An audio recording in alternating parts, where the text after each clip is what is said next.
you may think, I don't need to know all this. I found it helpful, and I have a Grammy and 2 nominations. So what is sound? What is sound? You think of what? Tell me one-word things. Wave. Okay, wave. Vibrations. Good vibrations. Timbre. Timbre. There are no wrong answers here. Like if sound could make electricity, something is turning the sound into electricity. So that means that sound is a form of Energy. So energy, wave, vibration, timbre, current. What else? Audible. Okay, good. Because we can talk about sounds that we can't hear. So we can talk about sounds that we can hear, which would be audible, okay? Does it happen in a vacuum? No.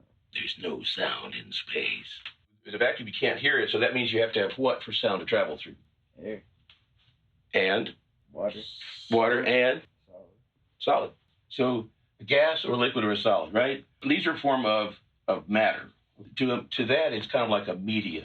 It's like radio station broadcasts out 103.5 megahertz, and then they vibrate it with the audio. So it's like they've created their own atmosphere of radio, and then sending out signals on it. Atmosphere is already here, so if we send out sound energy through the air, it travels somewhere. But it also will go through walls and go through railroads. So the whole point is it'll go through solids, it'll go through liquids, go through gas.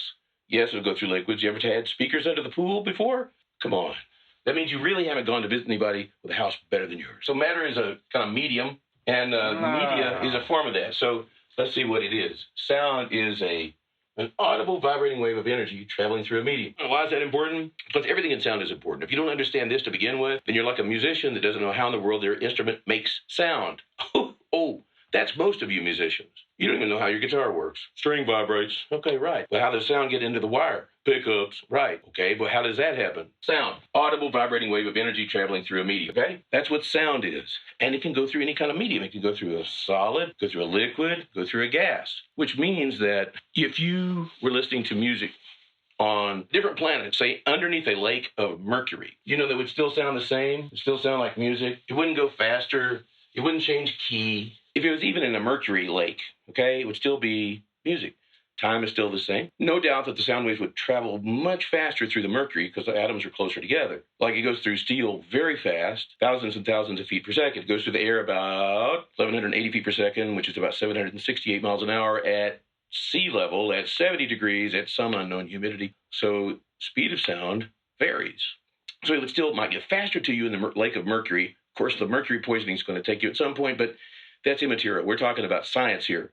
If you're in a atmosphere of sulfuric gas, it would still sound like Mozart. If you're listening, with, some kind of like through uranium and it was vibrating and it had a speaker cone on it, it would still sound like Mozart. And you would have serious radiation burns. So audible wave of energy traveling through a medium. So what's audible mean? Well, it means that the humans can hear it. Most of the time we're talking about human, which is about 20 hertz to 20 kilohertz. Now, you know what a kilo is. Your mind, not mine. Kilo's 1,000, right? That'd be 1,000 hertz. What is a hertz? Named after Helmholtz Hertz. Yes, he had a name like that. They used to call it cycles per second. So you'll see it in old audiobooks as CPS, cycles per second, which to me made a lot of sense. And when they decided they were going to call it hertz, I'm like to my dad, why did they change it to this guy's name? And he says, I don't know. Why don't you ask Mr. Ohm? That was really cruel, my dad, to do that. But he was right, because Ohm is the guy that they named the unit of resistance after. So, okay, hertz, 20 hertz, 20 vibrations per second. The average drop on hip-hop is about 37 or so. It ranges from 31 to 47 or 8 or, so it's somewhere around there. And now and then I'll see stuff as low as 24. If you get in the 20 hertz range, if you can hear it, that means you have real subs. But below that, it doesn't sound like a tone anymore. It starts sounding like clicks. Is it 20,000 hertz? Okay, to give you an idea, the bottom of a piano, this bottom note is 27.5 hertz, and this top note is 4,100 and something, okay? 27 to 4,000, maybe 5, okay? So that means an octave above that, it would be 10,000, and an octave above that, it would be 20,000. That's the limit of the hearing. Is like if you had 2 more imaginary octaves above the keyboard. And that's the range of hearing. We can go down to 27, all right, fine. Let's go down to 20. We'd add probably about 8 notes down here, probably down to a low D. So that would be, it's going to be 20 hertz or maybe even lower than that. So the piano is a pretty full range kind of instrument. The only thing that has a wider range of pitches is a pipe organ. They go from like 16 hertz up to 24K. They go out quite a ways, especially if you count the harmonics. All right, so audible is between 20 and 20 kilohertz for humans. So we usually just say 20 to 20. Dogs can hear higher than that. Bats can hear higher than that. Anybody can sing better than you. And even Kathy Barbarian knows there's one real odd, she can't sing. So audible range, right? So this is sound. What sound is, audible vibrating wave of energy traveling through a medium. And if you want to see it in action, get in the tub, let the water get still, and then just move your hand back and forth, and you'll see little waves come out. They'll hit the side of the tub and come back. And you'll see that they're reflecting right off of the bathtub. And at some points, the reflecting ones may combine with the ones going this way, and they cancel out. And the water looks flat. Depends on how fast the vibration is with the frequency.